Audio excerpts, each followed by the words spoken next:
हाय बच्चों, आप लोगों का स्वागत है हमारे YouTube channel AS sir classes में। तो जैसा कि हम लोग क्लास 10 का मैथ पढ़ रहे थे, क्लास 10 के मैथ में एक्सरसाइज 2 से ही, और एक्सरसाइज 2 के जो है हम 3 क्वेश्चन कर चुके थे। आज हम उसका चौथा क्वेश्चन देखेंगे।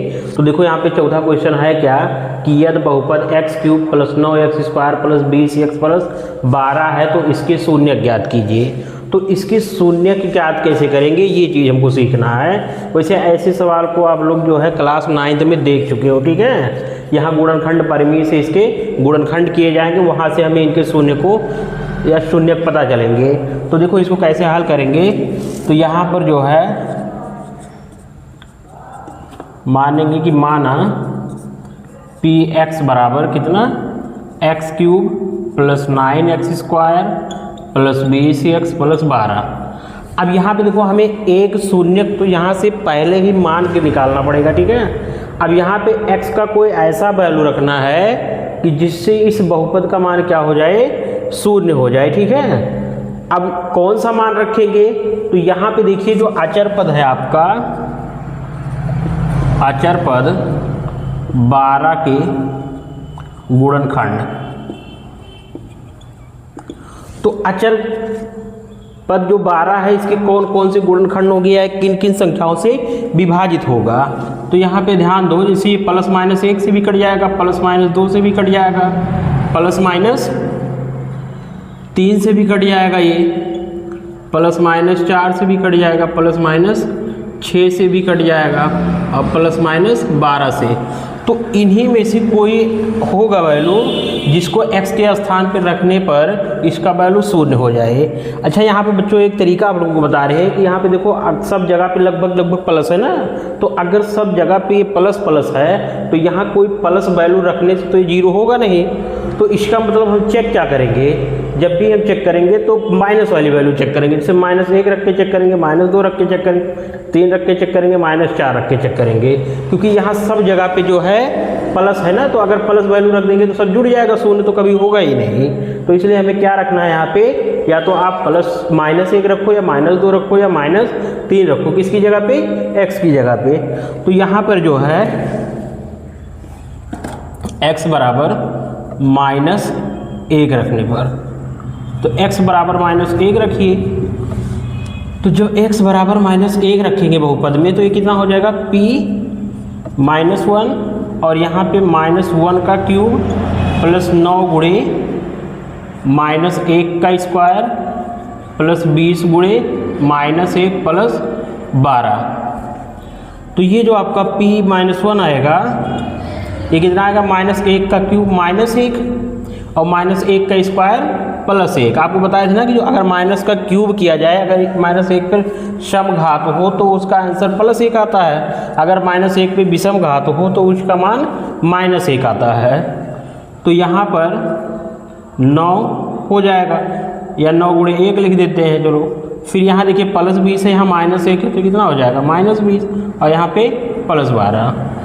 तो ये आपका आएगा p-1 -1 +9 -20 +12। अब देखिए माइनस वाला जोड़ लेते हैं तो -21 हो जाएगा, और 12 और 9 21, ये हो जाएगा। तो ये कट के कितना आ जाएगा, 0। अब यहाँ पे देखो ध्यान से बच्चों कि जब हमने x बराबर -1 रखा तो इस बहुपद का वैल्यू कितना हो जा रहा है, शून्य हो जा रहा है ना। तो इसलिए हम कह सकते हैं कि x बराबर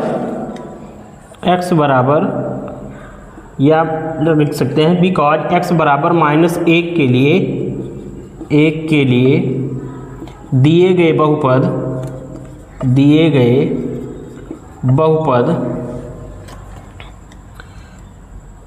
x³ + 9x² + 20x + 12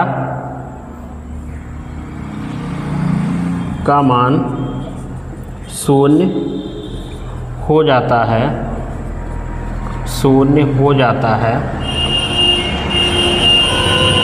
अतः x बराबर -1 दिए गए बहुपद का एक शून्यक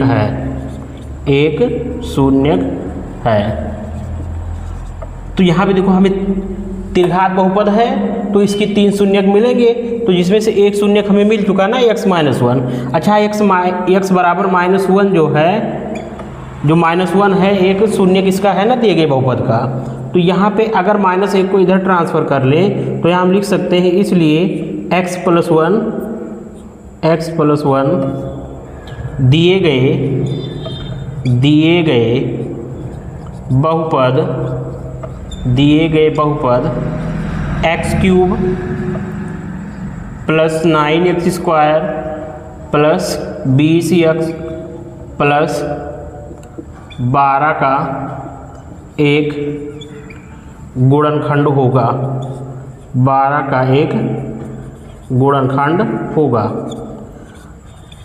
अब जहाँ जो है यहाँ से हमें क्या मिल गया कि x + 1 दिए गए बहुपद का एक गुणनखंड होगा, तो इसका मतलब x + 1 से अगर इसको भाग करें तो इसका भागफल कितना आएगा, जो इसका भागफल शेषफल जो आएगा वो कितना आएगा, 0 आना चाहिए। ठीक है, तो अब क्या करो बच्चों, इतना स्क्रीनशॉट ले लो, उसके बाद आगे हम बता रहे हैं, तो ले लीजिए स्क्रीनशॉट।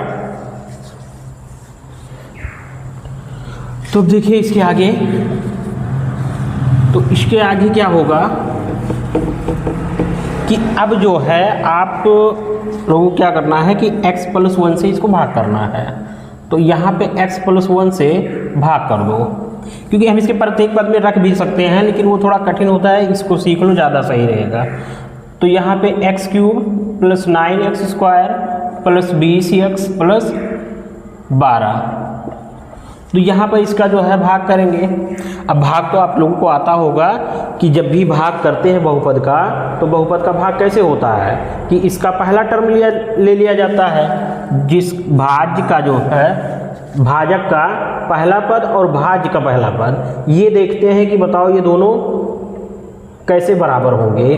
तो यहाँ ध्यान दो, यहाँ पे x पर पावर 1 है, यहाँ x पर पावर 3 है, तो देखो यहाँ हम आप लोगों को भाग करना बता रहे हैं। करेंगे क्या कि जैसे यहाँ पे x लिखा है, यहाँ x³ लिखा है, तो अब x में हम कितने का गुणा करें कि x³ आ जाए, क्योंकि हमें यही पहला वाला टर्म बराबर करना है। ठीक है, तो यहाँ पे आप क्या करोगे, ध्यान से देखो बच्चों, इसको समझ लो एक बार। जैसे यहाँ पे x³ लिखा है ना, तो इस x³ से x को भाग कर दो, x³ को जो है x से भाग कर दो।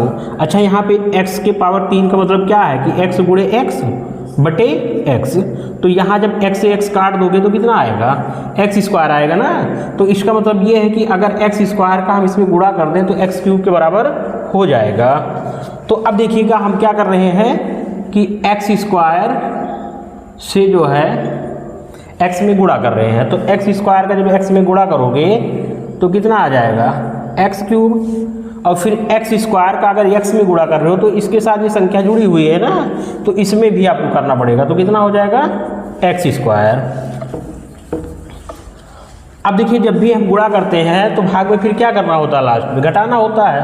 तो यहाँ देखो अगर कोई चीज़ नहीं है तो माइनस लग जाएगा, यहाँ पे प्लस है तो क्या लग जाएगा, माइनस लग जाएगा। तो x³ को x³ से घटा देंगे और यहाँ पे क्या आएगा, 8x² + 20x + 12।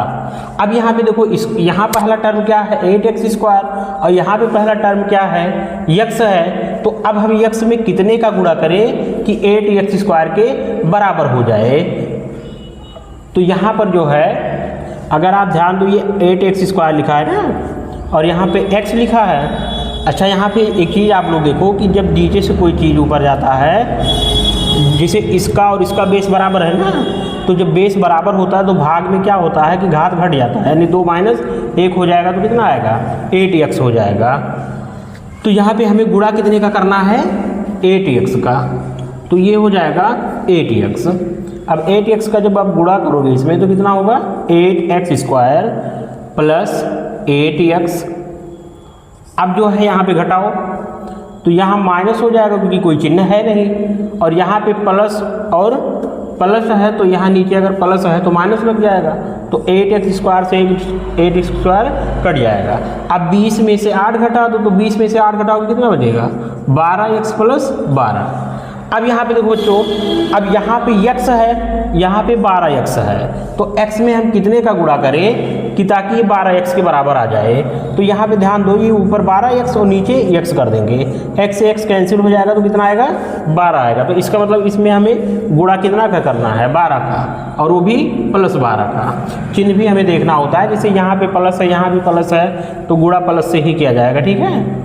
तो यहाँ पे कितना हो जाएगा 12x और यहाँ पे +12, तो यहाँ -12x यहाँ -12, तो ये 12x से 12x कैंसिल हो जाएगा और यहाँ भी 12 से 12 कैंसिल हो जाएगा। अब यहाँ पे देखो हमारा शेषफल 0 आ गया ना, इससे क्या सिद्ध होता है कि x + 1 वास्तव में इसका गुणनखंड है, क्योंकि यहाँ पे अगर शून्य का है तो गुणनखंड जरूर होगा।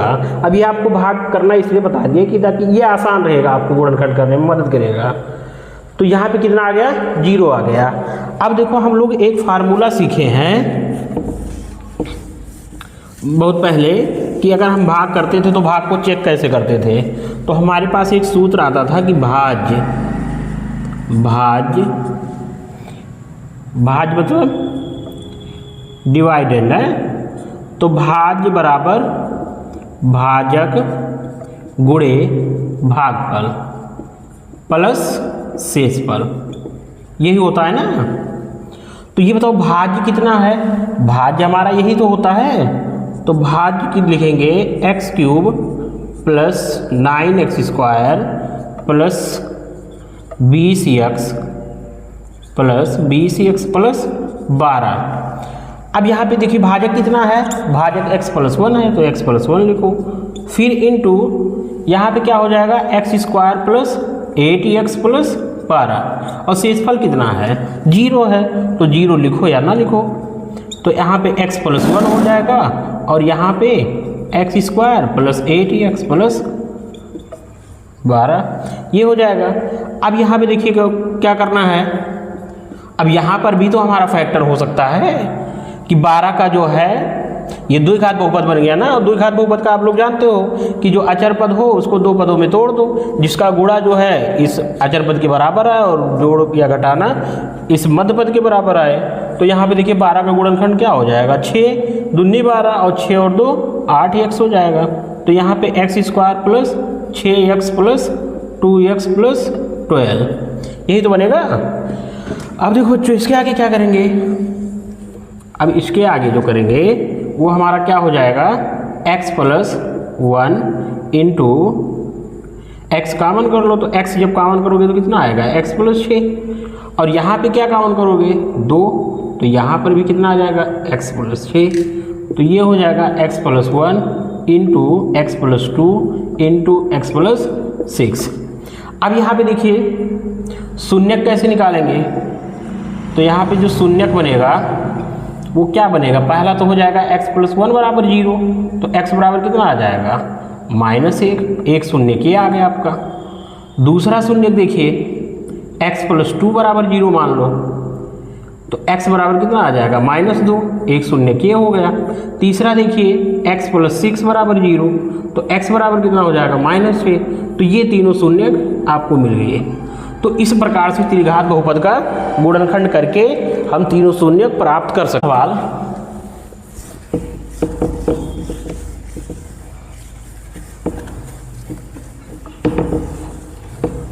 अब अगले क्वेश्चन पर आइए आपका कि यदि बहुपद x³ - ax² + x + 3 का एक शून्यक a है तो a का मान ज्ञात कीजिए। तो यहाँ पर देखिए कैसे क्या करेंगे, तो यहाँ पे देखो ध्यान से बच्चों कि अगर हमें ये पता है कि इस बहुपद का एक शून्यक a है, तो अगर x के स्थान पर हम a रखेंगे तो इस बहुपद का मान कितना होना चाहिए, शून्य के बराबर होना चाहिए, क्योंकि अगर ये जो है इसका शून्यक है तो शून्यक होने का मतलब क्या है कि अगर x के स्थान पर a रखें तो इसको शून्य कर दें। शून्यक का मतलब यही होता है कि अगर हम x की जगह पे रखें तो टोटल वैल्यू कितना हो जाएगी, शून्य हो जाएगी। तो यहाँ पे लिखेंगे बिकॉज x³ - ax² + x + 3 का एक शून्यक a है, इसलिए x बराबर 1 के लिए बहुपद x cube minus a x square plus x plus 3 का मान शून्य होगा, मान शून्य होगा। तो अब x के स्थान पर रख दो a, तो यहाँ पे x लिखा है ना, तो x लिखा है तो क्या हो जाएगा a क्यूब और यहाँ पे a गुणे a का स्क्वायर प्लस a प्लस 3 बराबर क्या होगा 0, क्योंकि हमने x के स्थान पर a रखा ना और ये इसका शून्य का है, तो इसका मतलब इसको रखने पर ये शून्य हो जाएगा ना, ये तो शून्य कर देगा। तो ये आपका आ जाएगा a cube minus a cube plus a plus 3 बराबर 0। तो a क्यूब से a क्यूब कैंसिल हो जाएगा, तो a प्लस 3 बराबर 0। तो यहाँ से a बराबर क्या आ जाएगा -3। तो ये आपका आंसर होगा a का वैल्यू।